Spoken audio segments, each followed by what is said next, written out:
Some people believe that our positions in life are fixed. My stepfather, Inocencio, he sure lives by this principle.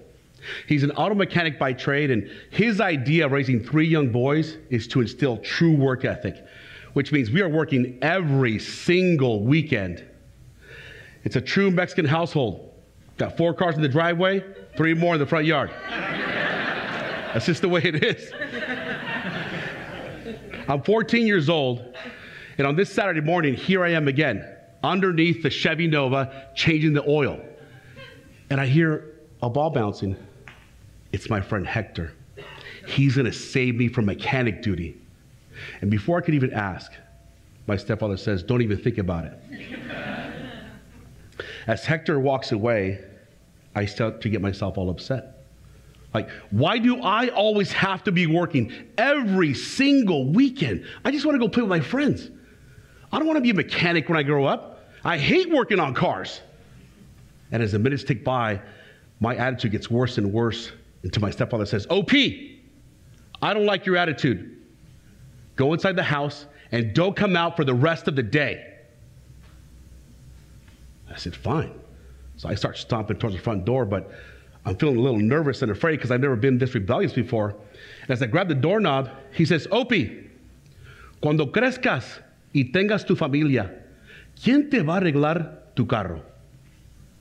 OP, when you get older and you have your own family, who's going to fix your car? And without skipping a beat, I said, the car dealership. That's how he laughed, just like that.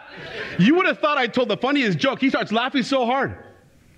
As I swing the door open, he yells out to my mother who's in the kitchen, Julieta, Opie says when he gets older, he's going to take his car to the dealership as if he'll ever be able to afford to pay anyone else to fix his car. And he continues laughing and laughing. And I sprint to my room and I slam the door. Then it hit me. We're poor. My family's poor. And maybe my stepfather's right. Who am I to think that a kid like me on government cheese and food stamps, who collects cans from the swap meet, who wears hand-me-down jeans to junior high, would ever be able to afford to pay someone else to fix my car? And I cry myself to sleep. And later that night, my mother, she walks in and she kneels at my bedside. She says, Mijo, puedes hacer más con tu vida. Son, you can do more with your life. And with silent tears running down my face, I chose to believe her. And in that moment, everything changed.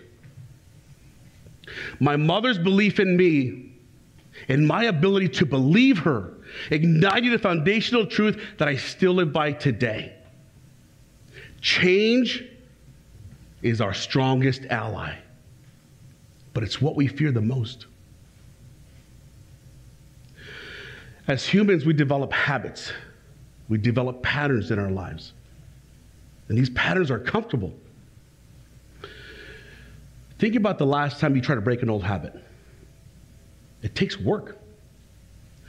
According to the National Science Foundation, we have between 12,000 to 60,000 thoughts per day. Of those, 95% are repetitive and 80% are negative. That's 76% repetitive, negative thoughts. If we are compounding these negative thoughts on a daily basis, it's very likely that we have created some habits that do not serve us. Let's imagine that our brains are wired like a car's engine. When you buy a brand new car, it's got the new car smell, it looks good, and it runs great. But when you get to 75,000 miles, you're thinking one of two ways. It's time to trade it in for a new one because you don't want it to leave you stranded somewhere. Ladies, can I get an amen on that? Boom, right? Like, seriously, right? Or you've done the required maintenance and you're confident it's going to take you another 75,000 miles. But the reality is, as humans, we don't have the ability to change our mind and our bodies for a new one. And I think maybe my stepfather wasn't all wrong. Just because I could afford to take my car to the dealership doesn't mean I shouldn't learn how to fix my own car. We need to change our thinking. We need to become the mechanics of our own mind. We cannot outsource that. We need to do the work ourselves. And that's exactly what I was doing, and it was working step by step. Right out of high school, I got into construction, laying carpet. Then I became a salesperson, then top producer, and then vice president. And then I recruited my little brother, Victor, from the military. He'd been there for 10 years, and he became my badass operations manager. And we began to scale and to grow that company. And the next thing you know, we look at each other and say, we should start our own construction company. And that's exactly what we did. It's March 2008, and my mother and stepfather, they're impressed with our work ethic. So they decide to invest their entire life savings in us. And Victor and I are working our tails off from day and nights and weekends on our nose to the grindstone. In 2010, we had reached $2 million in revenue. This is the most money we had ever seen. Success is happening so fast. But I also know we need to raise our business acumen, especially if we're going to keep up with this growth. So off we go to a business seminar, and it's a room filled with entrepreneurs. In 1 minute, I'm sitting there taking notes.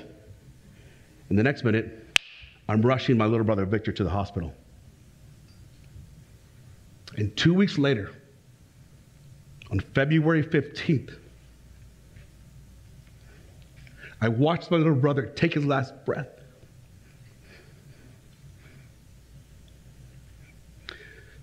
You talk about having your life turned upside down, being punched in the face.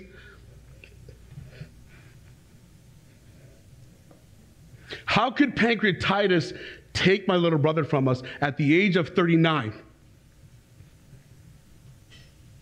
My entire family is feeling guilt. Like, what signs did we miss? What could we have done different?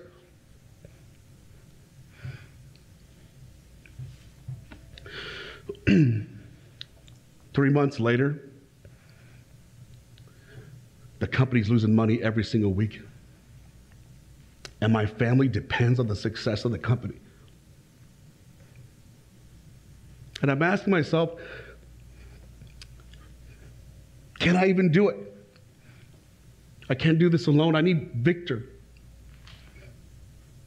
I'm trying to stay positive in front of my employees, but inside I'm a freaking mess. I'm scared.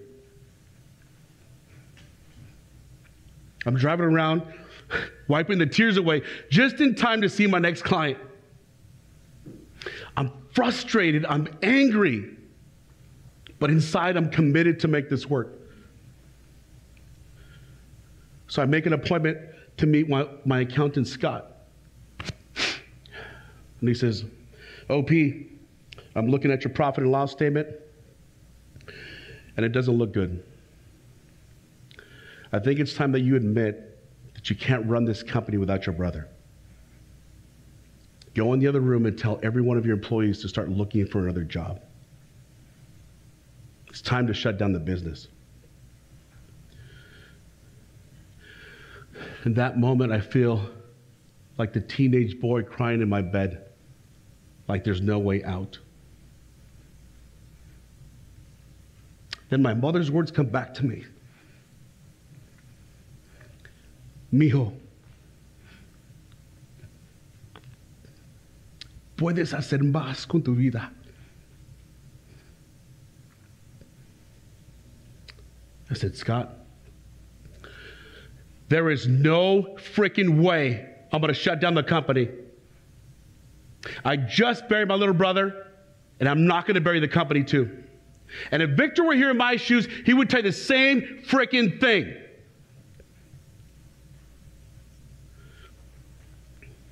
Then step by step, over the next 10 years, I drag us out of this hole. I invest in mentors and coaches who remind me to embrace change. I learn new strategies. I do the work. I do the work. I do the work. And even against the naysayers, I decide to change the direction of my company to focus on the celebrity market and high net worth clients. And today, the company has grown over 500%. Thank you. Thank you. And in my little brother's memory, I've created the Passionate Life Foundation, which has now fed over 3,000 families. Thank you.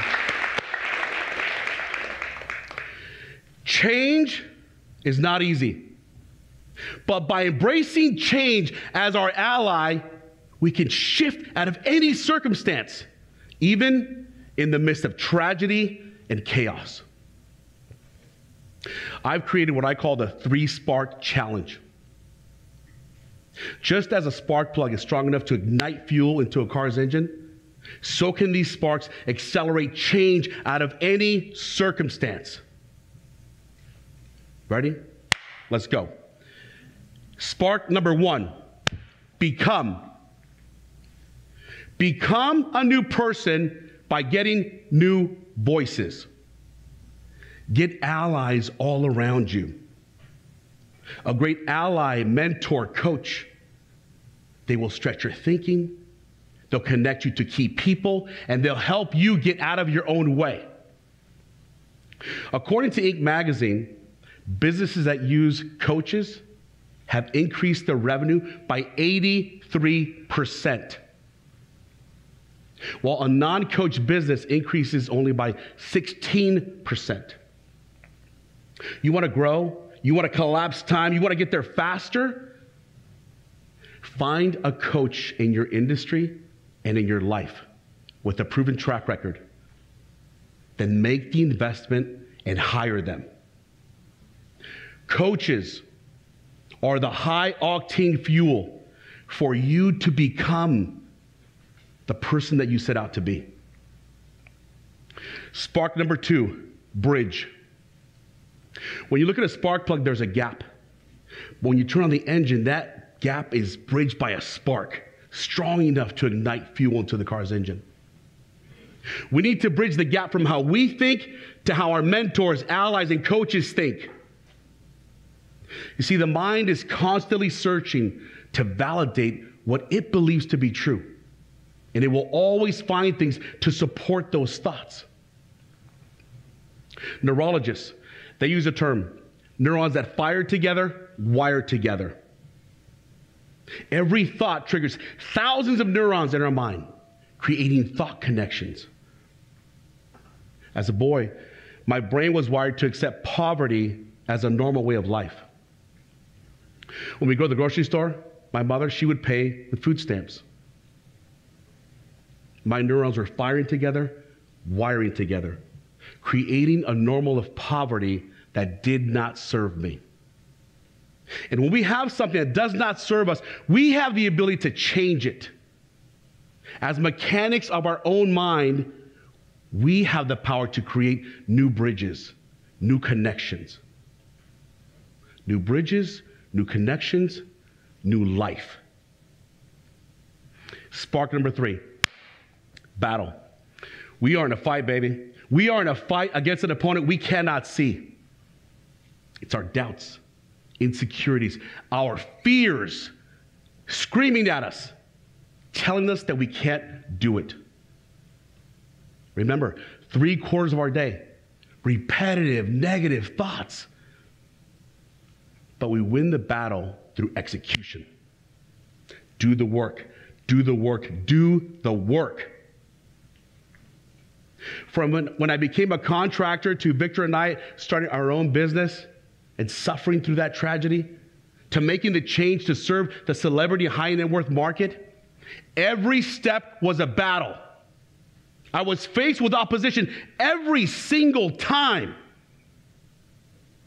And this, my friends, is where most people They lose because they don't want to fight. They avoid the battle. Well, not you. Not my TEDxers, right? My TEDxers, we're going to fight.